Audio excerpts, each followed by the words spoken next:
Hello. Today in this video lecture we will see this chapter 7 axially and eccentrically loaded columns, and this is our second video lecture of this chapter. So in this chapter we will see crushing load and buckling load and failure due to these loads. First, see what is crushing load. The load at which member fails by crushing only is called as crushing load. That means whenever member fails and this member fails by crushing, that means it is crushing load.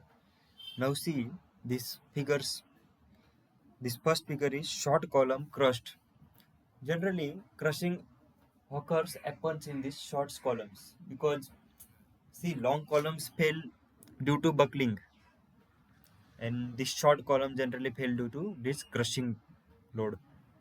See this figure 2, and this crushing, why this column crushed due to that compression force, due to maximum compression force. See this second figure, this is like real picture of crushing of column.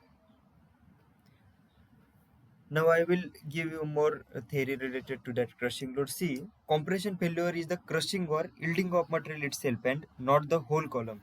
See in this figure, this is crushing or yielding of material itself, and not, see this above and bottom column is okay, but this only that portion is crushed.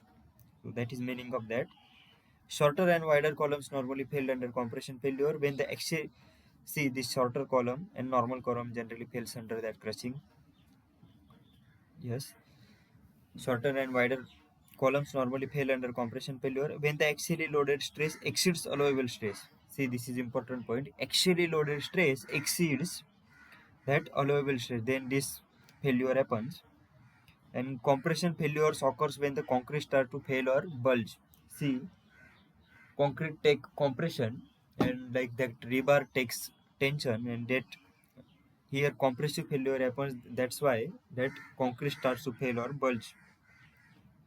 And we know the column consists of two major components, concrete and steel. So compressive strength is normally how much load that the material can withstand before it could completely fail. So see, this is also one important point, that the compressive strength is normally how much load that the material can withstand before it could completely fail. Normally different materials have different compressive strength. So this is theory related to that compression failure. Now we will shift towards that buckling load or crippling load.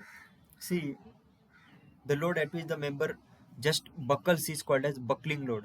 See this below diagram. This is long column buckled.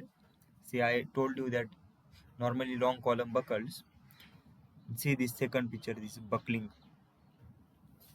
So theory about that is that buckling failures occurs in long columns where the columns displace laterally or horizontally. See this cursor of my pen, that column displaces laterally from its original position, horizontally like that.